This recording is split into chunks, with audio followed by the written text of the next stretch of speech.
Halo, selamat sore teman-teman semuanya. Ketemu lagi dengan saya di sini. Tentunya saya tidak sendirian di sini. Ada Master Rohim. Halo, selamat sore. Terus juga ada Master Erwin. Di sini yang temenin saya. Pada video kali ini kita akan membahas tentang kenapa seseorang takut belajar hipnotis. Ya, di sini banyak sekali di luar sana yang ingin tahu lebih lanjut tentang hipnotis, tapi setelah mereka mempelajari hipnotis, mereka jadi malas makin takut untuk mempelajari hipnotis itu. Termasuk di sini saya salah satunya. Saya orang yang takut untuk belajar hipnotis, takut terkena hipnotis. Nah, itu kenapa? Itu nanti akan kita bahas di sini untuk lebih lanjutnya. Oke. Mungkin bisa langsung kita mulai ya. Dari Master Erwin dulu deh di sini. Kalau menurut pandangan Master Erwin, kenapa seseorang bisa takut untuk belajar hipnotis? Macam-macam sih. Alasan masing-masing personal kan bisa jadi berbeda-beda. Tapi kalau versi saya sendiri ya, saya dulu juga takut belajar hipnotis. Ketika kita tidak tahu kan, tak kenal maka tak sayang. Di luaran sebelum saya belajar itu saya merasa bahwasanya ketika mempelajari hipnotis itu saya akan mempelajari ilmu yang akan menipu orang, yang akan mengerjain orang, yang akan membuat orang lain itu sengsara dan lain sebagainya. Yang intinya saya akan menjadi sosok antagonis di situ. Itu yang dari awal dari saya sendiri sih. Pokoknya saya akan menjadi sosok yang jahat lah. Pokoknya di film itu saya akan menjadi sosok antagonis, ngerjain orang. Saya akan menjadi ibu tiri yang suka mukulin anak ini, pokoknya ngerjain dan jahat gitu loh. Apa yang akan saya lakukan ketika nanti saya bisa hipnotis adalah sesuatu yang negatif. Setelah saya sedikit demi sedikit mulai belajar, ternyata saya salah gitu. Itu versi saya sendiri dan mungkin banyak di antara teman-teman juga mengalami hal yang sama. Berarti saat itu pikirannya sebelum mengenal hipnotis terlalu jauh, berarti tentang hal-hal yang negatif aja. Hipnotis itu tentang hal-hal yang negatif. Ya, semuanya negatif. Jahat pokoknya hipnotis itu. Itu kalau dari Master Erwin. Kalau dari Master Rohim sendiri, pandangannya kenapa sih seseorang bisa takut untuk belajar hipnotis? Takut ya? Mau belajar hipnotis takut? Apa ya? Saya nggak merasa takut dulu. Berarti dari awal emang tertarik sama hipnotis ya? Ya, saya tertarik dengan sulap-sulap, sesuatu lelucon gitu ya, yang bisa bikin dramatis. Itu saya tertarik. Mungkin nggak dulu saya suka main-main apa? Kalau di kampung itu setruman ya, jadi ngerjain orang. Kamu jadi apa, jet li gitu. Tapi dengan hipnotis kan saya lihat bisa, jadi kita bisa mengalir orang kemudian jadi macan. Seperti itu. Terus saya suka gitu. Itu kayak yang di TV-TV ya, berarti nanti di hipnotis dia jadi macan, akan jadi macan kayak gitu. Dia bersikap apa seperti macan, kemudian punya kekuatan gitu. Nah, mungkin itu yang jadi ketakutan seseorang untuk belajar hipnotis. Misal kita diminta untuk jadi macan, misal contohnya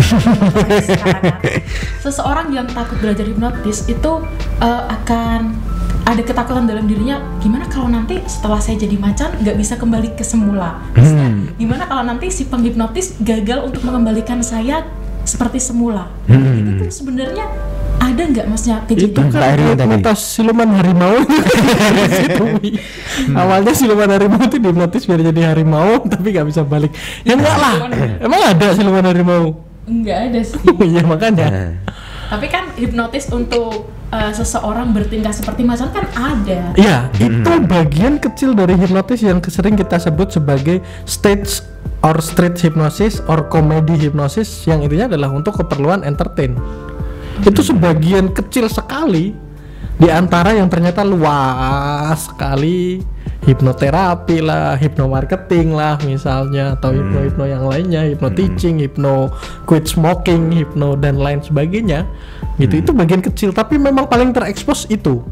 Tapi itu sifatnya hanya entertain, hanya permainan. Setelah saya pelajari lebih dalam, efeknya tidak akan permanen. Semua sugesti yang sifatnya tidak masuk akal, ya, nggak relevan, itu tidak akan permanen. Paling beberapa menit efek. Jadi jangan takut kalau jadi sugesti jadi macan, jangan takut. Jadi meskipun nanti si penghipnotis ini nggak nyuruh kita untuk kembali sadar ke semula itu akan otomatis kembali sendiri gitu atau gimana Master? Ya, ada kasus di mana saya tadi kan sempat cerita ya sebelum take ini saya ceritakan lah daripada kelupaan. Ada case di mana seseorang ya ini praktek di depan kelas gitu ya, dia praktek terhadap asistennya. Dia praktek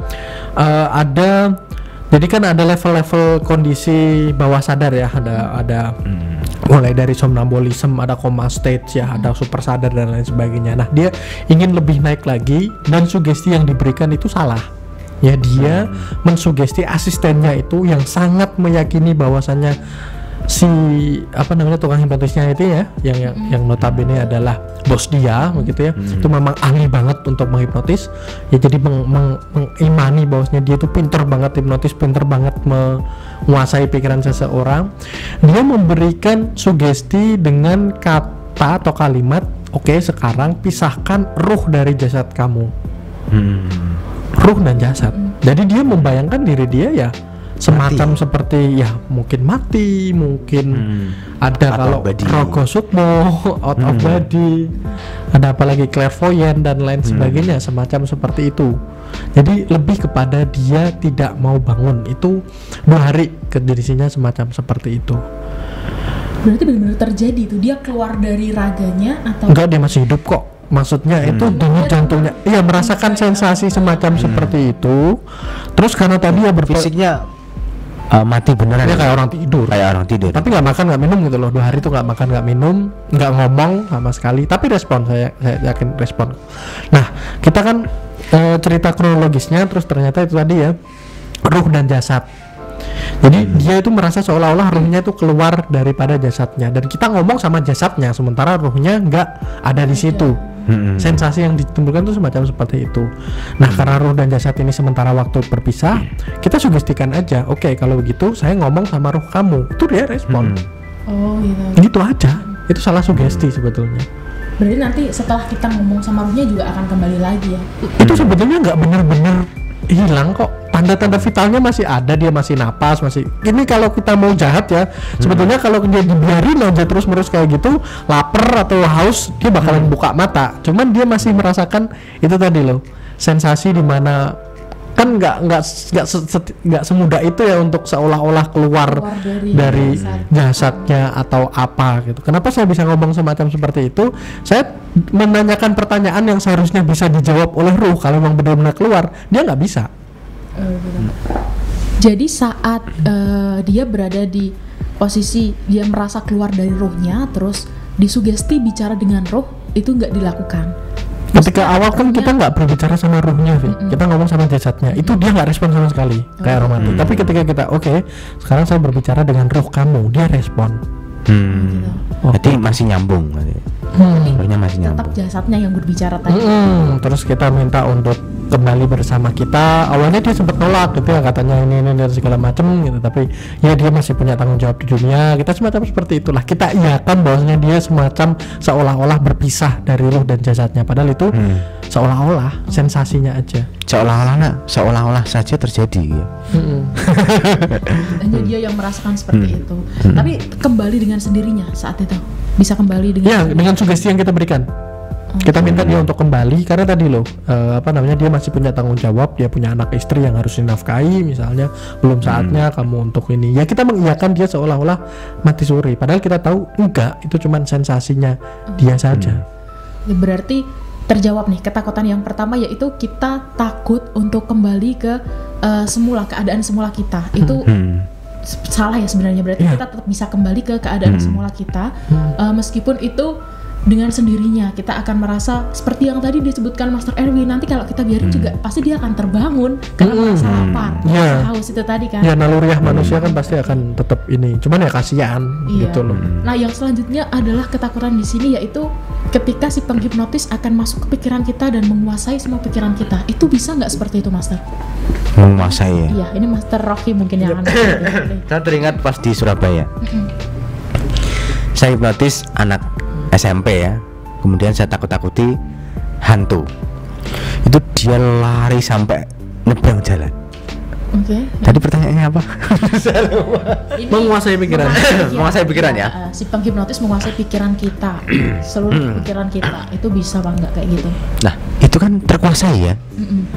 Jadi dia awalnya nggak bisa berdiri, nggak bisa jalan. Kemudian setelah bisa jalan, dia dikejar hantu. Itu sampai nggak pandang, nabrak orang nggak peduli. Nabrak orang, asal takutnya pada saat itu dia lari ke jalan kemudian ketabrak mobil. Terus saya kejar itu, saya pegang kaosnya kemudian saya tenangkan. Artinya kan bisa menguasai pikiran, tapi tidak sepenuhnya sebenarnya. Pikiran seperti apa yang tidak bisa dikuasai oleh penghipnotis. Dan sebetulnya itu debatable loh, masih bisa diperdebatkan. Karena sugestinya sekali lagi kita kalau mau ujung poinnya ke sugestinya, bayangin orang ditakut-takutin hantu, sementara dia takut hantu. Kamu sendiri misalnya takut hantu, tanpa harus disugestikan ketemu hantu, bakalan nyebrang jalan tanpa lihat kiri kanan kan? Nggak peduli ketabrak kan? Nah itu. Bukan terus kemudian menguasai pikiran sih saya rasa, tapi lebih kepada sugestinya semacam apa sih? Itu yang dilakukan. Hantu soalnya. Hantu. Konteksnya hantu yang memang. Bayangkan kamu di tempat sepi dan kamu sendirian dan ada hantu besar di belakangmu. Kalau dia disugestikan sepi, dia nggak tahu kalau itu jalan rame. Makanya di pelajaran hipnotis kita selalu kasih batasan jangan melakukan sugesti yang membahayakan. Karena ini juga bahaya ketika dia sadar, gitu loh. Walaupun di kondisi hipnotis yang merasa itu nggak begitu menyakitkan ya. Misalkan kamu naik pohon kelapa gitu. Tapi ketika dia turun, dia pasti capek kan, tangannya beset-beset itu. Berarti pas di Surabaya itu contoh yang salah. Itu tadi contoh salah. Tidak bisa ditiru ya tentunya. Berarti secara umum si penghipnotis tidak bisa menguasai keseluruhan pikiran kita ya. Tetap keyakinan termasuk keyakinan itu tidak bisa kita seketika langsung rubah tanpa melalui proses yang tepat. Bahkan kalau saya bilang ya, mengontrol pikiran sekalipun itu nggak bisa loh, Vi. Mempengaruhi yang bisa. Mempengaruhi pun yang wajar gitu loh ya. Yang kadang-kala agak sedikit tidak wajar. Tapi enggak yang tidak wajar banget gitu loh. Asal jangan sugestinya jangan hal-hal yang emang benar-benar bahaya untuk dilakukan itu tadi ya. Membahayakan diri. Nah ini buat teman-teman yang mungkin awalnya mengalami rasa takut atau takut untuk belajar hipnotis, terus setelah mendengar video kita kali ini jadi tertarik untuk belajar hipnotis, tentunya bisa banget untuk belajar hipnotis. Caranya gampang, dengan hubungi nomor yang ada di deskripsi video ini. Boleh tanyakan apapun kalau masih ada yang ragu atau masih banyak pertanyaan yang ingin diketahui lah tentang hipnotis, boleh ditanyakan dulu atau konsultasi terlebih dahulu pada video kita kali ini. Seperti itu ya Master ya. Betul sekali. Mungkin sampai di sini video kali ini tentang kenapa seseorang bisa takut untuk belajar hipnotis. Tentunya kita ketemu lagi di video selanjutnya dengan tema menarik lainnya. Terima kasih yang udah nyimak dari awal sampai akhir, dan tentunya jangan lupa untuk subscribe serta nyalakan lonceng notifikasinya agar tidak ketinggalan video terbaru dari channel ini. Selamat sore dan sampai jumpa.